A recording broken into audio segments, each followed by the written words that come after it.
જય શ્રી કૃષ્ણ. આજથી લગભગ 372 વર્ષ પહેલાં એટલે કે સંવંત 1709ની સાલ ફાગણ સુદ તીજના બુધવારના દિવસે શ્રી બહુચર માતાના પરમ ભક્ત શ્રી વલ્લભ ભટ્ટજીએ આનંદના ગરબાની રચના કરી હતી. આનંદનો ગરબો, જેમાં આનંદ શબ્દ સાંભળવાની સાથે જ ચહેરા પર એક અનેરો આનંદ છવાઈ જાય છે, મનમાં એક અનેરો ઉત્સાહ ઉત્પન્ન થઈ જાય છે. આ સાંભળવાથી માનવીના જીવનમાં આનંદની અનુભૂતિ થવા લાગે છે ને શોક, દુઃખ, ભય કે વ્યાધિ યોજનો દૂર ચાલ્યા જાય છે. આ કપટી અકપટી સ્વાર્થી દુનિયામાં આનંદ મેળવવા માટેનો ટૂંકો માર્ગ એટલે આનંદનો ગરબો. આનંદનો ગરબો એટલે જ્ઞાનની ગરિમા, મનનો મહિમા, ચિત્તની ચતુરાઈ અને હૃદયથી થતી પ્રસન્નતા. આ કળિયુગમાં આનંદના ગરબાને કલ્પવૃક્ષ સમાન ગણવામાં આવ્યો છે. આનંદનો ગરબો એ સાત્વિક પાઠ છે, જે બેસીને ગાવાનો ગરબો છે.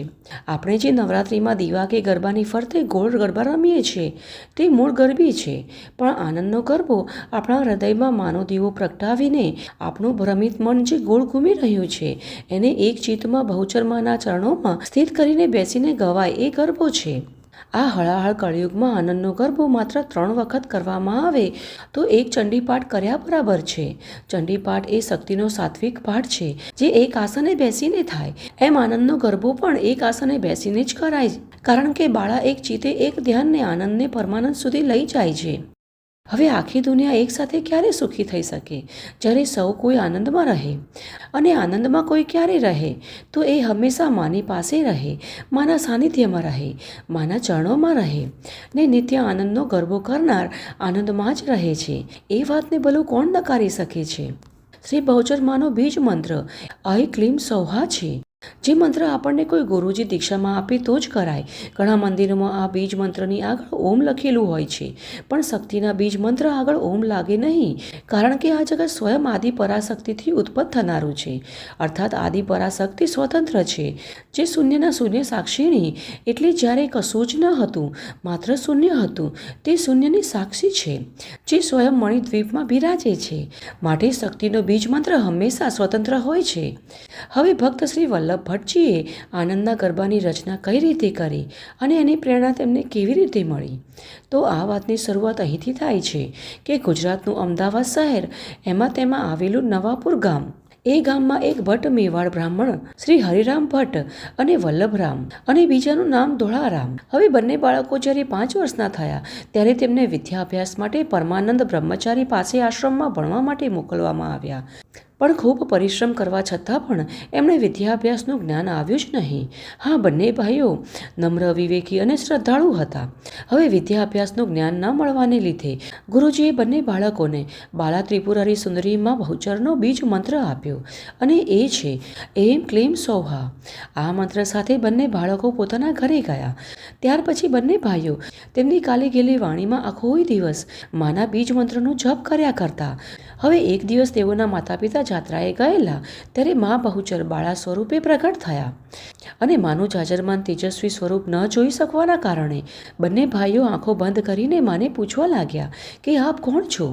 ત્યારે માએ બંને ભાઈઓને ઓળખ આપી કે હું તમારી મા છું. ત્યારબાદ બંને ભાઈઓને ઈચ્છિત વરદાન માંગવા કહ્યું. હવે માને પ્રત્યક્ષ નજરો નજર નિહાળ્યા બાદ બંને ભાઈઓના હૃદય પુલકિત થઈ ગયા અને રોમે રોમ આનંદિત થઈ ઉઠ્યું. માએ ફરીથી તેમને કહ્યું કે માંગો માંગો, જે જોઈએ તે માંગો.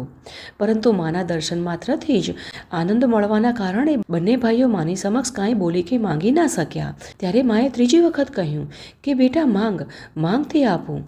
ત્યારે વલ્લભરામે માતાજીને વિનંતી કરી કે હે મા, આપના દર્શન માત્રથી અમારા જીવનમાં આનંદ આનંદ અને માત્ર આનંદ જ છવાઈ ગયો છે, અને અમને જે આનંદ પ્રાપ્ત થયો એવો આનંદ સૌને મળે એવું કંઈક આપો. ત્યારે માએ કહ્યું કે તમે મારા આનંદના ગરબાની રચના કરો.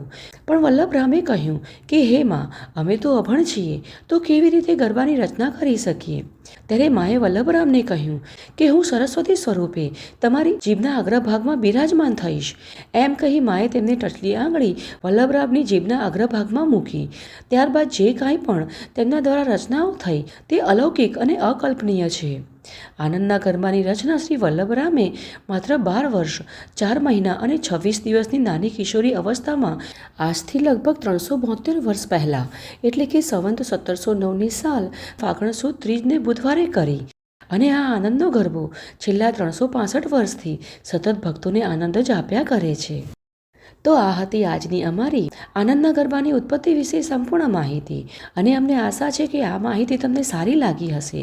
તો આ માહિતીને એકવાર લાઈક જરૂર કરજો, સાથે જ પોતાના મિત્ર અને પરિવારમાં પણ શેર કરજો, જેથી કરી તેઓને પણ આપણા શાસ્ત્રોનું જ્ઞાન પ્રાપ્ત થઈ શકે.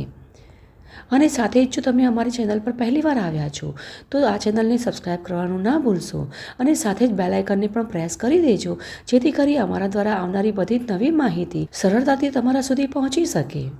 તો ચાલો આવી જ વૈદિક અને પ્રમાણભૂત માહિતીઓ સાથે ફરી મળીશું. જય શ્રી કૃષ્ણ.